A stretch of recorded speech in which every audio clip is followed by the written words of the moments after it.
কোনো ঔষধ, পানি এবং হাল চাষ ছাড়াই কিন্তু সরিষা ফলানো সম্ভব। কিভাবে সেটাই আজকে আপনাদেরকে আমি দেখাবো। কয়েকজন মানুষের মুখে শুনলাম আমাদের এলাকার একজন ব্যক্তি নাকি সবাইকে অবাক করে দিয়েছে। তিনি নাকি কোনো চাষ ছাড়াই, কোনো খরচ ছাড়াই সরিষা আবাদ করেছে। প্রথমে শুনে বিশ্বাস হচ্ছিল না, তাই আজকে আমরা নিজে চোখে দেখার জন্যই সরাসরি সেই জমিতে চলে এসেছি। এই জমিটা ছিল আমন ধানের জমি।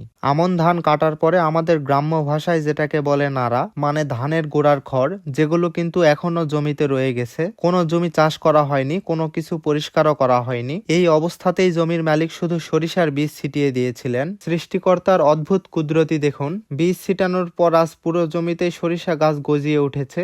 আপনারা দেখতেই পাচ্ছেন, একটা গাছও বাদ যায়নি। পুরো জমি সরিষায় ভরে গেছে। এখন আমি আপনাদেরকে খুব কাছ থেকে দেখাচ্ছি। এই যে দেখছেন, আমি হাত দিয়ে নাড়া তুলতেছি, কিন্তু নাড়া থাকার পরেও সরিষার গাছ ঠিকই বড় হয়েছে। এই যে গাছটা দেখতে পাচ্ছেন, এটা কিন্তু এই জমির সবচেয়ে মোটা দানা, আর এই পাশেরটাই কিন্তু তুলনামূলক চিকন। মানে জমির সব জায়গায় একই রকমই ফলন হয়েছে। কিছুদিন আগে এই জমিতে হলুদ হলুদ সুন্দর ফুলে ভরেছিল, এখন ফুল চলে গিয়ে সরিষা ধরেছে। মাশাআল্লাহ। মজার বিষয় কি জানেন? মাটি কিন্তু একদম শক্ত হয়ে ফেটে আছে। আমি হাত দিয়ে দেখছি, কোনো নরম মাটি না, তবুও সরিষা দাঁড়িয়ে আছে বুক ফুলিয়ে। এই জমিটা প্রমাণ করে দেয়, সবসময় বেশি টাকা, বেশি সার, বেশি ঔষধ দিলেই ফসল হয় না। এই ধারণাটা সবসময় ঠিক না। জমি যদি উর্বর হয় এবং সৃষ্টিকর্তা চাইলে কোনো চাষ ছাড়াই, কোনো খরচ ছাড়াই ফসল ফলানো সম্ভব। এই মানুষটা আমাদের এলাকাবাসীকে একটা বড় শিক্ষা দিলেন।